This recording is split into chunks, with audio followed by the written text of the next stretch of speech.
Russian president Vladimir Putin ഭാരതത്തിലേക്ക്. Kremlin press സെക്രട്ടറിയാണ് ഇക്കാര്യം വ്യക്തമാക്കിയത്. സന്ദർശനം വൈകാതെ ഉണ്ടാകുമെന്നും തീയതി ഉടൻ പ്രഖ്യാപിക്കുമെന്നും ക്രെംലിൻ പ്രസ് സെക്രട്ടറി അറിയിച്ചു.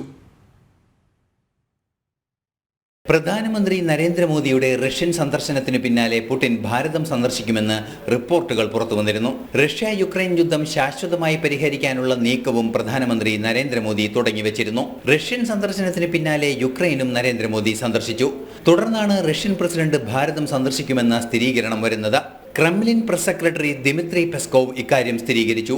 സന്ദർശന തീയതി വൈകാതെ തീരുമാനിക്കും. ഭാരതവുമായി മികച്ച ബന്ധം പുലർത്തുന്ന രാജ്യമാണ് റഷ്യ. ഭാരതത്തിന്റെ അടിസ്ഥാന സൗകര്യ വികസന രംഗത്തും പ്രതിരോധം, ഇരുമ്പുരുക്ക് വ്യവസായം എന്നീ മേഖലകളിലും മികച്ച പിന്തുണ നൽകുന്ന രാജ്യം കൂടിയാണ് റഷ്യ. യുക്രൈൻ യുദ്ധം പ്രതിസന്ധിയായി നിൽക്കുന്ന സാഹചര്യത്തിൽ പ്രശ്നപരിഹാരത്തിന് ഭാരതത്തിന്റെ ഇടപെടൽ സാധ്യമാക്കുക കൂടിയാണ് പുടിന്റെ സന്ദർശന ലക്ഷ്യം. റഷ്യയിലെ ഖാസാനിൽ നടന്ന ബ്രിക്സ് സമ്മേളന വേദിയിലും പുടിനും നരേന്ദ്രമോദിയും കൂടിക്കാഴ്ച നടന്നിരുന്നു. വാണിജ്യ പ്രതിസന്ധി റഷ്യ നേരിടുന്നതിനിടയിൽ ആ രാജ്യം ഉത്പാദിപ്പിച്ച എണ്ണ വാങ്ങി മികച്ച പിന്തുണ ഉറപ്പാക്കിയതും ഭാരതമാണ്. ഇന്റർനാഷണൽ ഡെസ്ക്, ജനം.